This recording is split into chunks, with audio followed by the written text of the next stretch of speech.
Yusek, good morning po. Yusek, sabi po ni Senator Lacson saka ni ex-Senator Sonny Trillanes, ang nakikita nilang motibo doon sa pagharap ng 18 ex-Marines ay may kinalaman sa destabilization. Ganito rin ba ang nakikita ng palasyo? Sa lahat ng mga ginagawa nila, lalong-lalo na ang paninira na walang basihan, at kung sino ba ang mga taong nasa likod nito, sila rin naman ang mga taong nais na pabagsakin ang gobyernong ito at patalsikin ang Pangulo sa pwesto. At iluklok ang kanilang poon. So malamang sinasabi rin po ito ni Senator Lacson dahil nabiktima na po siya ng mga paninira noon at sangkot din sa nasabing usapin ang isang secretary ng Dirty Tricks Department noon na si Mike Defensor. What I mean is DENR secretary pala siya dati. So, sa mga nakikita po natin, hindi lamang po tayo, hindi na po sa atin manggagaling kung paano po siya nakilala. At nais ko pong i-quote ang sinabi mismo ng dati rin nating kinikilalang public servant na si dating Secretary Winnie Monsod. I-quote ko lang po ang kanyang sinabi. Defensor has a history of either influencing witnesses or training witnesses or making witnesses disappear. Yan po ay mismo nanggaling kay dating Secretary Winnie Monsod na nakakilala kay dating Secretary Defensor. Yusek, kasi nabanggit nyo kahapon nga pala, idadagdag ko lang. Naihiling tulad nyo si Defensor kay Ator Mawanay. Parang marami yung hindi pa nakakakilala kay Ator Mawanay. Lalo na yung mga bata. Oo. Si Ador Mawanay ay kilalang kilala ni Secretary Lacson at nabiktima siya ng mga kasinungalingan noon ni alias Ador Mawanay na siya naman din nagsabi na siya ay pinilit lamang na magsita laban kay Senator Lacson. So, yan ay mga gawa-gawang witnesses para masira ang mga taong nais lamang nilang siraan. So yan po ang nararanasan natin ngayon. Same pattern. Yung bang Yusek, yung 18 dating Marines, naniniwala ba kayo na naggamit lang sila? Malamang, pero wala po tayong particular na impormasyon patungkol po dyan. Kung anong nais nila, hindi po natin batid. Pero ang mga nasa likod nito, alam naman natin kung anong gusto nila. At sana, bilang Pilipino, wag na lamang po sila magpagamit. At makakasira po ito para sa ating bansa at para sa maganda sana ang pagsulong ng ating bansa. Wag na po sila magpagamit bilang Pilipino. Yusek, pasensya na, pero ihabol ka na lang. Ang effort ni Pangulo, nation building talaga. Nagsisikap na mailagay sa maayos yung bansa. Pero amid this effort na parang nakaka-distract, ano bang damdamin ni Pangulo? Nagagalit ba siya? Nakita niyo na ba siyang magalit o mabait pa rin siya? Mabait po ang Pangulo. Sabi nga po natin, hindi po sanay ang Pangulo sa mga salitang mapanakit, mga mura, mapagbanta sa buhay. Hindi po sanay ang Pangulo dyan. Pero makikita po natin sa huli niyang forum kung saan sinabi nga po niya na ang kailangan ng bansa para maiangat natin taong may kaalaman. Taong magaling sa ekonomiya, magaling sa mga issue ng inflation, paggawa ng trabaho, at hindi para lang manira. So kailangan po natin ang sabay-sabay na pagtutulungan para maiangat natin ang bansa. Dahil kung ang Pangulo lamang po ang siya magtatrabaho at ang iba po na nasa paligid ay walang ginawa kundi manira, makaka-apekto po talaga ito. Kaya pagtulong-tulungan po natin na suportahan ang ating Pangulo pati po ang gobyerno. Thank you po, Yusek. Sunod po na katanungan, Harleen Delgado, ABS-CBN. Good morning, Yusek. Yusek, Vice President Sara Duterte said in a speech in Davao City, she said this in vernacular, but the OVP provided the translation na simula nung nag-resign siya as Deputy Secretary, lalo na nung nag-proclaim siya or nag-declare as tatakbo for the presidency, marami daw ang nag-cancel ng invitation sa kanya to speak dahil hindi daw nila gusto na pag-initan sila ng administrasyon. And also at one point, she said, naisip niya kung anong mangyayari kung tumakbo na lang siya as Mayor of Davao City instead, kung hindi niya na tinuloy yung pagtakbo bilang Vice President. Doon sa una muna niyang binanggit, no, na parang siya ba iniiwasan o kinancel ang, tama pa? Kinancel ang invitation. Mismo, ang dating Pangulong Duterte nagsabi na may mga pagkakataon na ang Vice Presidente ay sinungaling. Ipapakita ko po ang isang article at binanggit din po ni dating Pangulong Duterte na ang kanyang anak na si VP Sara ay isang drama queen. Dito, pinasinungalingan niya mismo ang sinabi ng dating Mayor Sara Duterte sa isang issue ito. So, kailan pa ba natin paniniwalaan ang mga sinasabi ng Vice Presidente kung mismo ang kanyang ama ay sinasabing siya ay nagsisinungaling? At patungkol sa pagtakbo niya na kung sana ay nanatili na lamang siyang mayor sa Davao City, muli, sumasang-ayon tayo sa kanyang tinuran. Mas maganda po nga sana kung nanatili na lamang siyang mayor sa Davao City at nahalal natin ang isang Vice Presidente na tutulong sana sa ating Pangulo. Hindi isang Vice Presidente na magtatrabaho, mag-aaksyon at hindi bakasyon at hindi puro paninira ang gagawin sa ating Pangulo. Mas umunlad sana or mas uunlad pa maliban sa ginagawa ng Pangulo ngayon at kapag siya may katuwang para sa pag-unlad ng bansa, mas naging mainam sana. Pero sabi nga natin, nasa huli ang pagsisisi. Yusek, follow-up. She said in a statement yesterday that hanga siya sa tapang ng mga alleged former security detail ni Zaldico na naglakas loob magsalita, saying that their testimonies and the information of alleged cooperation between some Philippine officials and ICC investigators should not be sidelined, and that the allegations made by the alleged former soldiers strengthened her claim that the ICC has long been present in the country, even during the time of the supposed kidnapping of her father. And also, she also mentioned, Yusek, yung letter that she wrote to President Marcos Jr. and who said na we will not cooperate in any way, shape, or form. Allow me to quote her, Yusek. She said, ang usaping ito ay hindi usaping pangpolitika, hindi ito simpleng alitan ng mga personalidad. Ito ay tungkol sa pangunahing prinsipyo ng ating pambansang soberanya. Soberanya? Are we talking about sovereignty? Unang-una, ang Pangulo natin, ang Pangulo Marcos Jr., sa kanyang sona, sinabi niya, not even square inch of our territory will be surrendered to any foreign power. Hindi hinayaan at hindi hahayaan ng ating Pangulo na ang ating mismong teritoryo ay mapatrol ng anumang Coast Guard, kundi Philippine Coast Guard lamang.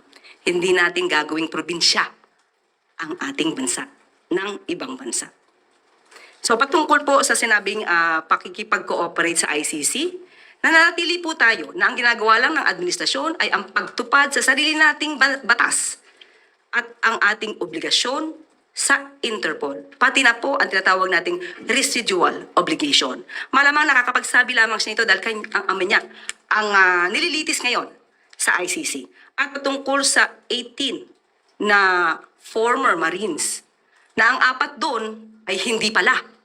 Doon pa lamang masasabi natin, oops, may nagsisinungaling. So ang ibig ba sabihin to, ay nasa likod din ba ang Vice Presidente sa mga tinuturan nitong 18 na nakasama sa press con na sinundo di umano ni Mike Defensor?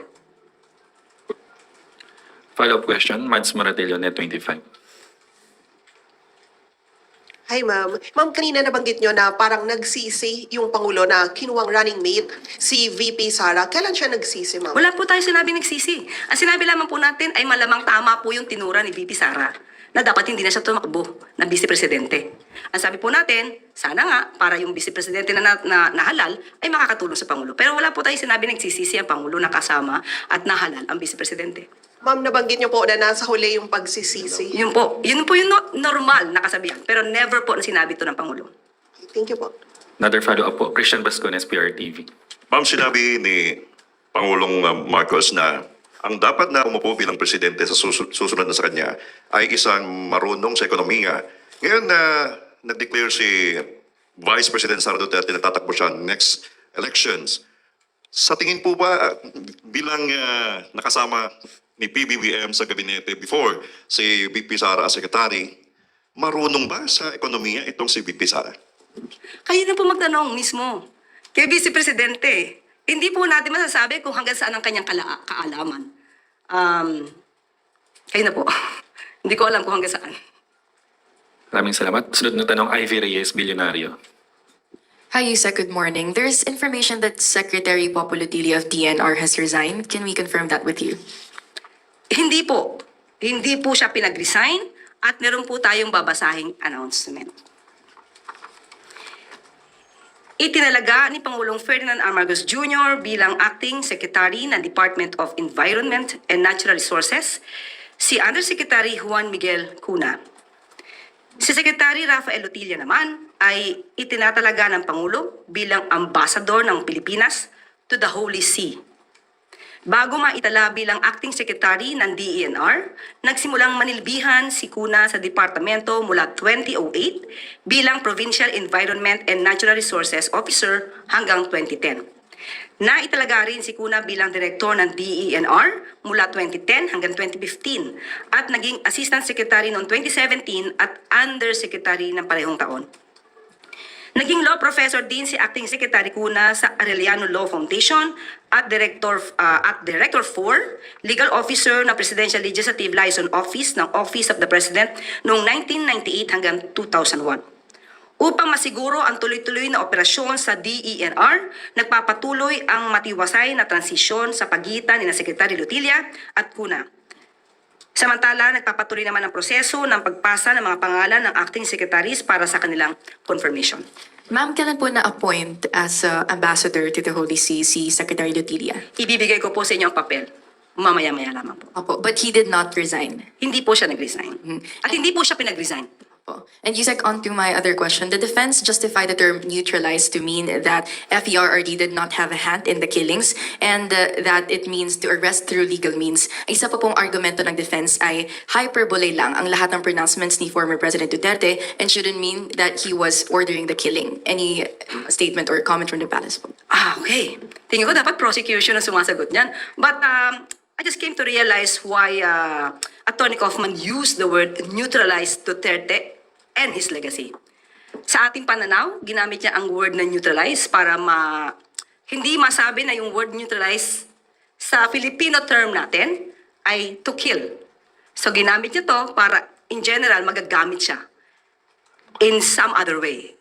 Pero sa Pilipinas, pag sinabi mong neutralize and ang gumamit nito ay ang law enforcement agencies, military, when you say neutralize, it's a euphemism for killing. Pati yung word na tukhang. Sa Filipino term, pag sinabi mo na tukhang ka, o itotokhang ka, it means kill. So, maaaring depensa nila yon, hindi natin sila masisisi doon. Trabaho po ng abogado yon. Especially po, ay siya naman na binabayaran ng pamilya Duterte or may natatanggap siyang professional fee for that. Follow-up question, Manisel Halili, TV5. Good morning, Yusek. Ma'am, on Lotilla, may we know the reason why there was a change in the leadership in DENR? According to what we have heard, ang sinabi po ay mas nais ngayon po ni Secretary Lotilla ng lighter assignment. So, yun lang po ang naibigay sa ating information. Why, bakit po lighter assignment? Ambassador to the Holy See. Baka lagi po siyang magdarasal. But has something to do with his confirmation as part of the cabinet? I was not informed about that. Yun lang po. He chose to have a lighter assignment. Thank you, ma'am. Thank you. Sunod na tanong, Christian Bascones, PRTV.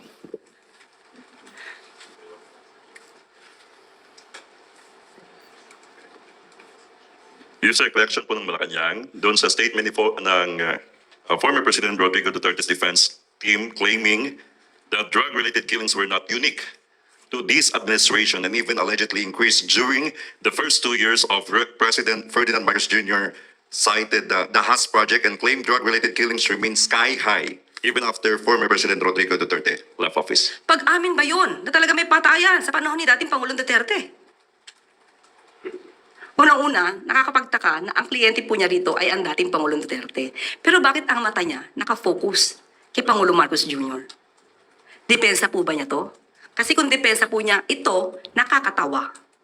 Pero kung may basihan ang sinasabing ito, ang Pangulo, alam po natin, ayaw po ng marahas na paglaban sa illegal na droga. Kung ito po ay mabibigyan ng ebidensya at meron talagang dapat na mapanagot, ang PNP po CIDG, NBI, kinakailangang mag-imbestiga rito kung mayroong sapat na ebidensya. Hindi po palalagpasin ng Pangulo ang mga abusado. So ibig sabihin po ba, open yung government to an independent review or investigation to clarify this matter as soon as possible? Kailangan po kung ito po'y nadinig. Pero dapat kung sino po ang nagsasabi nito, kung sino po ang nagbibigay ng ganitong klaseng impormasyon, dapat kompletohin nila, hindi numero lamang. Kung saan nangyari, sinong involved, hindi po nanaisin ng Pangulo na may lumusot na mga abusado. Salamat. Follow-up question, Darlene Kai, GMA 7. Good morning, Yusek. Related po doon, according to the DAS project, there have been 1,183 drug-related killings during the Marcos Jr. administration as of February 23, 2026. What is the palace statement on this? That's why. What I've said, if there's pieces, no? If there are pieces of evidence that can be submitted, then that's the right time to investigate this matter. Hindi po gugustuhin ng Pangulo na mabahiran ang administrasyon na ito ng madugong extrajudicial killing dahil hindi po yan ang kanyang legasiya. Will the palace be ordering a motu proprio investigation or dapat ba may mag-complain? Saan po manggagaling ang impormasyon? Kung sino po ang nagsabi niyan, magbigay agad sila ng kanilang mga detalye sa PNP, CIDG, NBI para ito po ay maimbestigahan. Hindi po kailangang mag-utos pa ang Pangulo. Trabaho po ito ng mga investigative bodies natin para kung sino yung dapat managot, dapat na managot. Yusek, for the record, what is the President's directive in dealing with illegal drugs, pati mga drug-related arrests? Alam mo- How is it different from the previous administration? Even before, ang sabi ng Pangulo, walang dugong dadanak. Hindi po niya ginugusto ang extrajudicial killings. Ang pagsugpo sa iligal na droga ay may tamang pamamaraan. Lagi pong pinapanatili ng Pangulo ang tinatawag nating due process. Kailangan madinig din po ang mga taong inaakusahan. Hindi po kinakailangang ipapatay agad nang hindi sila nadidinig.